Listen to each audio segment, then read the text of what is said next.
WIFO FM, Big Dog Country Radio, 105.5 FM. It is now time for the world-famous Butch and Bob Show here on WIFO, and it's brought to you by First Southern Bank, Van's Barbecue, Murphy Builder Supply, and O'Quinn & Associates. Hi, I'm Mandy Yeomans. And I'm Raymond Brown with First Southern Bank. As your locally owned community bank, we're here to help our community grow.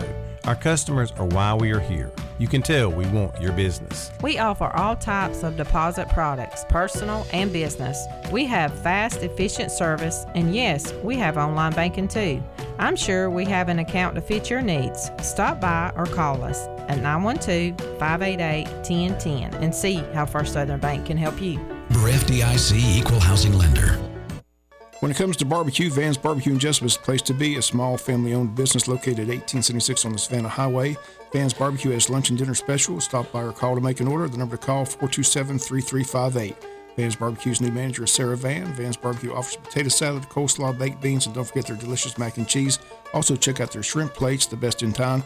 Yes, when it comes to barbecue, head to Van's Barbecue, locally owned and operated. Stop by and tell them the Big Dog sent you. Once again, the number to order, 427-3358. Since 1946, Murphy's Builder Supply has been serving the folks of Jesup, Wayne, and surrounding counties with quality products and knowledgeable service. Matter of fact, they feel they sell service first to make sure you get exactly what you need for your home improvement projects. And with each employee at Murphy's being there for 10 years or more, you know you're talking with someone with the experience to help you with building supplies, tools, paint, and all the things you need from a full-service hardware store. The best choice in home improvement is Murphy's Builder Supply, 156 Northeast Broad Street, Jesup. Do you know why most people don't invest outside work or at all? Because they don't know where to start and they don't know who to talk with.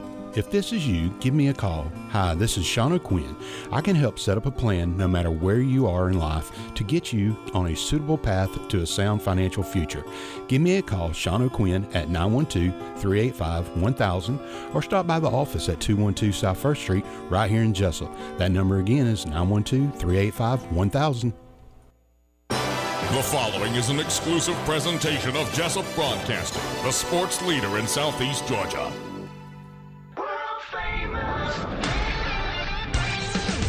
The world-famous Butch and Bob Show. World-famous Butch and Bob Show here on WIFO, 105.5 FM in Jesup, Big Dog Country Radio. And good morning, Bob. Good morning. How you doing? Good, fighting these allergies, but other than that, You're fighting allergies, huh? That's what they tell me. You're allergic to something, huh? They say it's pollen, I don't know. It's something in the air. All right, hope you work through it. All right, we got a special guest in this morning. You got head football coach Jaybo Shaw scrimmage in. Coach, we just got through Media Day, 912 Sports Media Day. I'll start with that. I've been reading this magazine ever since I picked it up. It says the Wayne County Yellow Jackets scouting report. Yellow Jackets coming off one of the biggest turnarounds in GHSA history as the winless team in 2021, earned a quarterfinal appearance in 2022. Wayne returns their leading rusher and tackler Matthew Fuller, looking for a deep run in the playoffs for Jaybo Shaw's second year. That pretty much sums it up. A lot of expectations. You know, I've told, teams of mine in the past, man, pressure is a privilege. When you think about it and you break that down, you put yourself in that position to have pressure, to have expectations. That's a great thing. That means you're playing for something. That means people expect something from you. And that's one of the reasons why I coach. And if you're a true competitor, that's why you play the game. And we talk about embracing that and don't run from it, hit it right back in the mouth and let's go attack it. So, it's a lot of fun when there's expectations on the line. It creates urgency in everything that we do, whether that's in the weight room or off season or, our mat drills in the morning that started at 5:45 back in the spring. It creates all that urgency within your locker room. And especially when you have a big senior class like we do right now, that just feeds through your team. And we got something special brewing right now, and we just obviously got to continue to stack days right here before the season starts. Have you had any time to just reflect? That's pretty impressive. The biggest turnaround in GHSA history. I mean, what's that mean to you and your staff? Yeah, it's pretty remarkable. And I've said it before, the credit goes to those guys in that locker room because they chose to believe and they chose to flip the script, so to speak. And, it's probably something that I will look back and appreciate probably a little bit later because we're so, our staff and myself, we're so driven and we're so competitive. My biggest fear as a head coach is letting complacency walk in the door.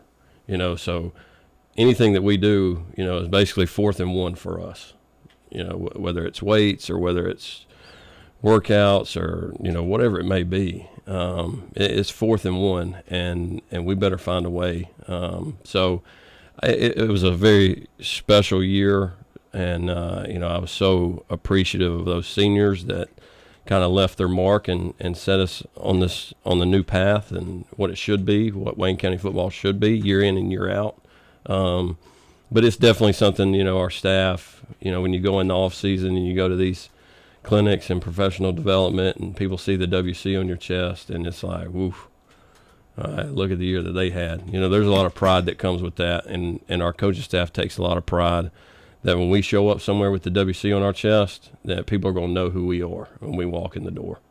You just joining us. We got head football coach Jaybo Shaw in the studios with us. When you have a successful season like that, most schools come and try to cherry pick some of your coaches, but luckily we've been able to keep you've been able to keep your coaching staff intact, and there's a lot of quality guys on that coaching staff. We just heard from our defense coordinator in sports, Randy Crutchfield. He's done a heck of a job with the defense. You got some other good coaches. You got to be happy with it, be able to maintain your staff. Yeah, I knew as soon as that year got done, right after the quarterfinal game, that I was going to have to hold on tight and I was going to have to put up a fight for several coaches. And thankfully we were able to win the battle. And I think that there were some guys that had opportunities but decided to stay.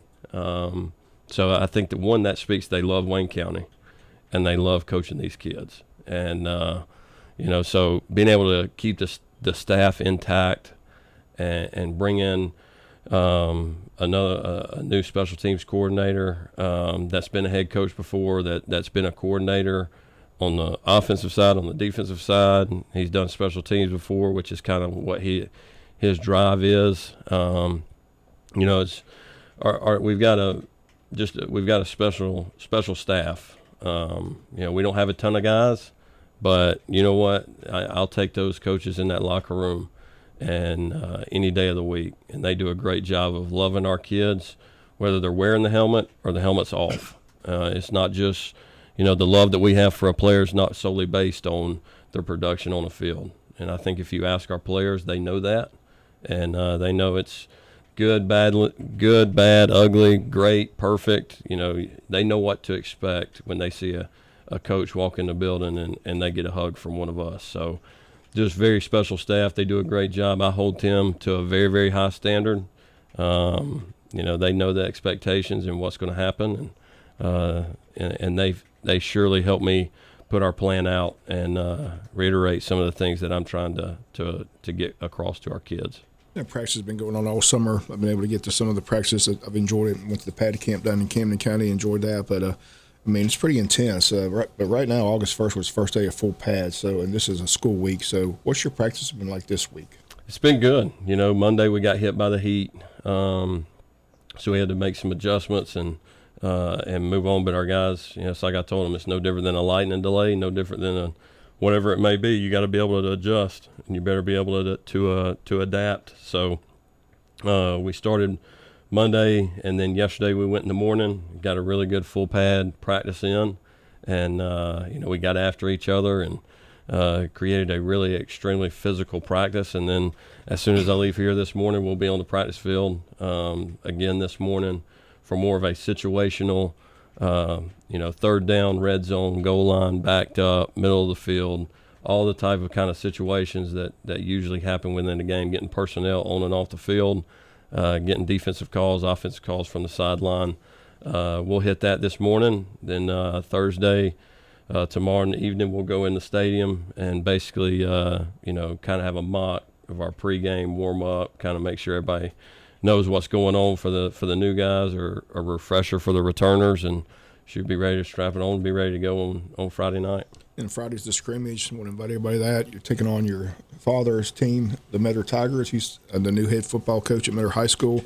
I joked with you, when you have these conversations, not a lot of football talk, but you said you did talk about the format. So tell us what the format will be Friday. Will it be a full pass scrimmage and everybody getting after it, or will it be, Yeah, y'all probably know me well enough by now, man. I told our team, man, I get it from somebody, and if there's somebody, it's my father. The competitiveness and the drive to be great. So, I was raised in this game of spot the ball, blow the whistle, and let's roll, and let's see who's better. And it's going to be extremely physical. So that's what the scrimmage will be. It'll be a game type atmosphere. There's some special team situations we will not do. Kickoff return we won't do, but we will do pretty much everything else. Punt return. In the special teams game, we'll do PATs and field goals and all that good stuff. So, but the first half will be just like a game,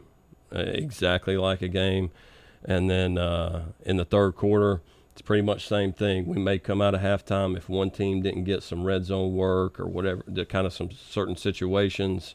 We may hit some of those to start the third quarter, but our plan right now is basically the first 3 quarters of that scrimmage is going to be just like a Friday night game with officials and spotting the ball where it's supposed to be, the whole deal.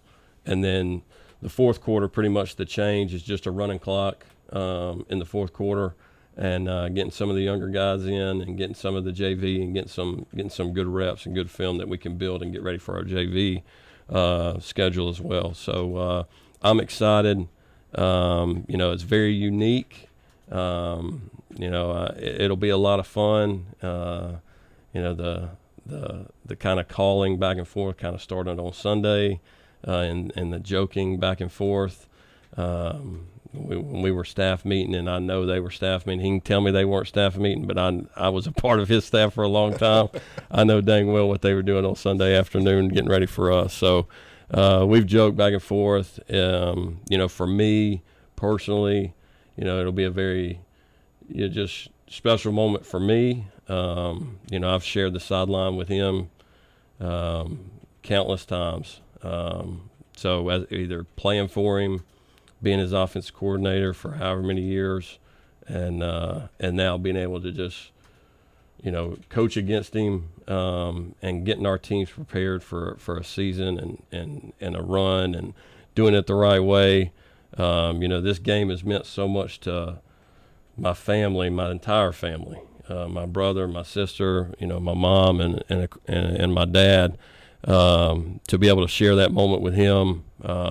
It'll be something that I'll look back on probably 20 years from now, and it'll be a great memory, just selfishly for me, to be able to share one more Friday night with Dad. So I told the team, I think it was Monday, after Monday's practice or after yesterday's practice, I know they may be a single A school, but that team is probably, I think they've been in the quarterfinals or deeper 4 or 5 years in a row.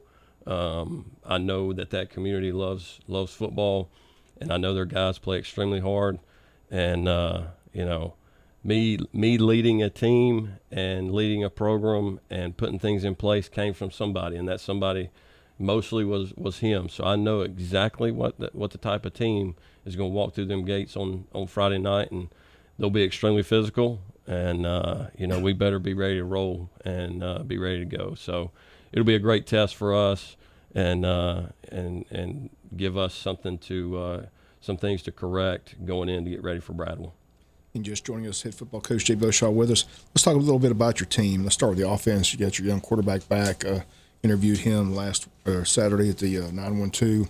He seems excited to be back. Went through the surgery, so the surgery went well, but nice to have him back. I know you put a lot on him. You mentioned how you put a lot on the quarterbacks. They've got to make the reads. They've got to make the right call. So tell us a little bit about your offense. Yeah, we our offense is probably, you'll start to see just the year 2 progression of everything that we can do.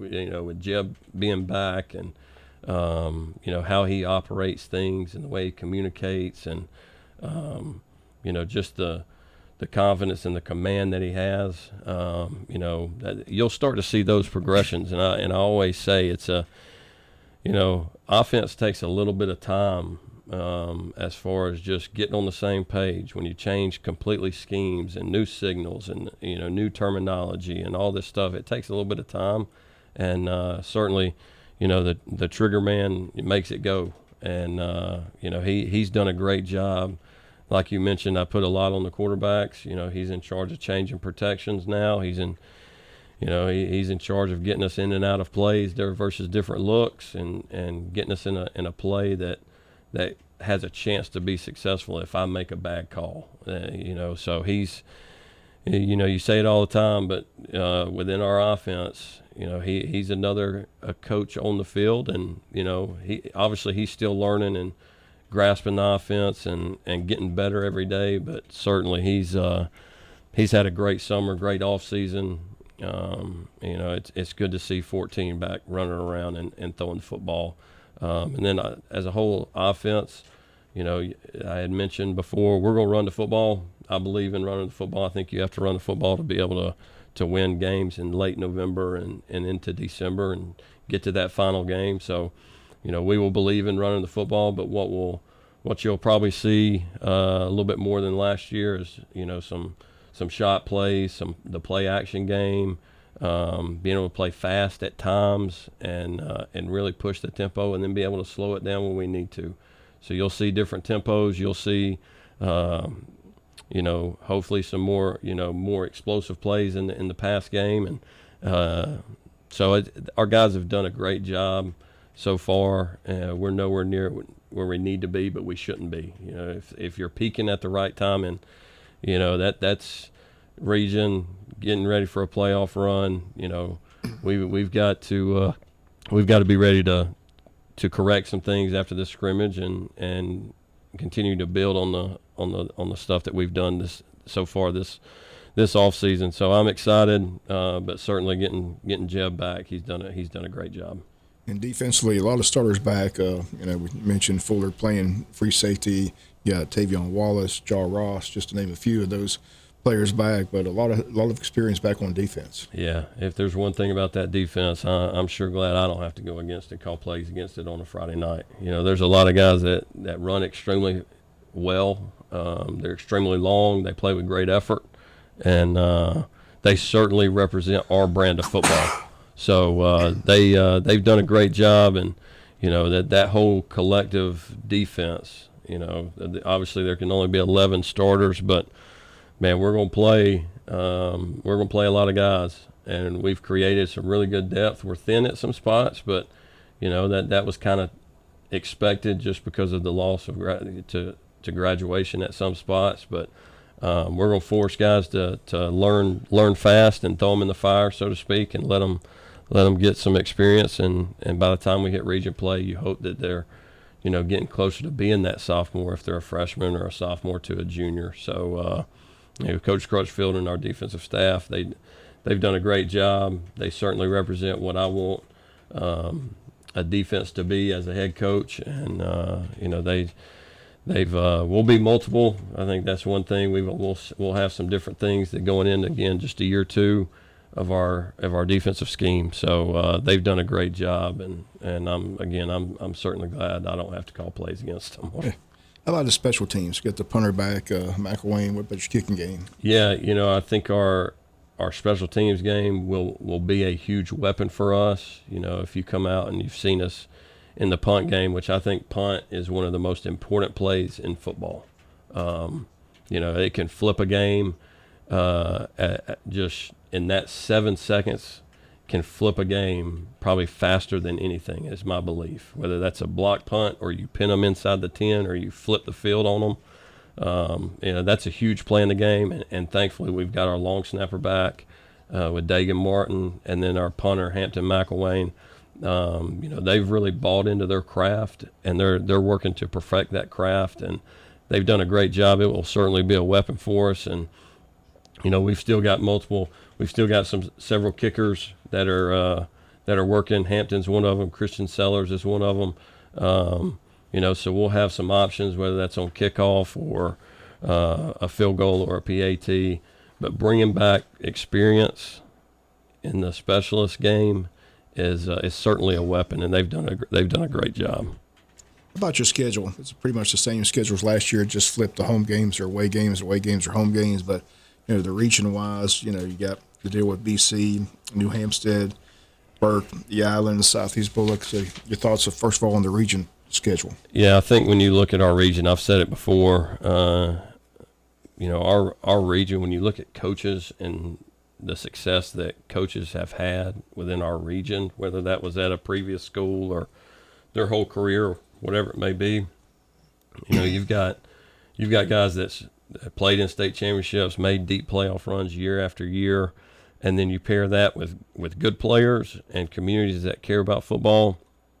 I know I'm biased, but I think our region is one of the toughest, if not the toughest, in 4A football in the state of Georgia. I think you look at that from last year in the playoff game. We went, I think the 1, 2, and 3 won the first round, and New Hampstead had a number 1 seed on the ropes late in the third quarter. So I think just a ton of respect for the coaches in our region, the players in our region, and just the communities in our region. So it definitely sets you up, for a playoff run, and you're going to play in playoff type atmospheres. I fully expect when we go over to Burke, that is going to be a playoff atmosphere.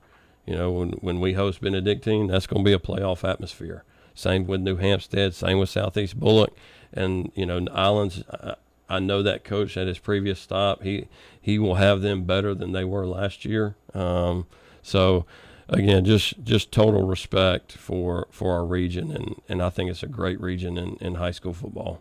And this non-region schedule gets you ready. It starts with Bradwell, Brooks. We know what kind of talented quarterback there will bring Brooks County. Then you got the big showdown at Appleton and at Statesboro. So non-region schedule pretty much gets you ready for the region schedule. 100%. We saw Bradwell at the OTA down at Camden. I think they're very much improved just from last year of looking at them and going against them a couple of times. And then, I've talked about Brooks multiple times, and they're going to be, it's kind of one of those deals. It don't matter who graduates over there. They've got some things in place that they're always going to be a contender, and they're always going to play their brand of football. That'll be a good one at our place. Obviously the big game with the team that wears red right across the border. That I know that'll be a playoff atmosphere. That'll be a big time matchup, getting ready for, preparing us for the region. And then, with Statesboro, I know that head coach very, very well that they just hired. He was a teammate of mine at Georgia Southern. So I know that they'll be improved, and I know exactly what he stands for. So he's got some great matchups against some really good coaches that's been successful, and shoot, that's what you hope for in the non-region. It's about getting prepared for your region, and then hopefully you're one of the 4 teams making the playoffs. Okay, we're really looking forward to the season. Again, your second year at Wayne County. A lot of success last year. Looking for, you made the comment many times, we're not a one-hit wonder. No. You're just building it as we go. So this should be a fun year. That's that's what we've harped to our team, and it goes along with the pressures of privilege, and this is, the standard is winning state championships, winning region championships, hosting playoff games, doing it the right way, respecting the game, respecting our community, representing yourself the right way. And when you walk them hallways and you wear a Wayne County football shirt, teachers and fellow classmates and everybody expect, a very high standard. And that's the deal. And it don't matter who graduates, who, what coaches leave, because nobody's bigger than the program. Player, coach, I'm not bigger than the program, because the program's Wayne County's. It's not Coach Shaw's. It's not a player's. The program is Wayne County's, because there's a lot of people who wore the black and gold before our players, who walked the sidelines before me, and our job is to continue to elevate that standard and to respect the ones that came before us and protect it for the ones that's going to come after us. So, we take great pride in that. I'm certainly excited. Y'all know I'm dang proud to be a part of this community and to represent our football program. I'm ready to go. Our coaches are ready to go. It's going to be a heck of a run. And, we need to, if there's a challenge that I challenge our community with, man, we need to create that home field environment. Take it to another level. Take it to another level this year. And creating that home atmosphere. And, we put a lot of pride on taking care of JC and taking care of the WC. And, we all do that. And that's band, that's cheerleaders, that's our fans, that's everybody. That when they walk into JC, man, I've said it before, we're going to lock them gates and they can walk out when we're done with them. And it's going to be a lot of fun. So I appreciate all the support. And this show, what it does for our kids, for our community, for our whole athletic department, just very appreciative that I get to be a part of it and represent our football program. Okay, Coach. We'll look forward to it. Appreciate you coming in. Thank you, guys. Thanks for coming in, Coach. I got to cut my mic on. And we just got a word in here from Coach Oliver. It says, letting you know that Dave Oliver is taking over as head swimming coach at South Georgia State College today. Their gain is our loss. So letting you know that Dave Oliver is taking over as head swimming coach at South Georgia State College today. Anything else, Bob? That'll do it. That'll do it. All right. World famous Butch and Bob show here on WIFO 105.5 FM in Jesup. And it's been brought to you by First Southern Bank, Vans Barbecue, Murphy Builder Supply, and O'Quinn & Associates.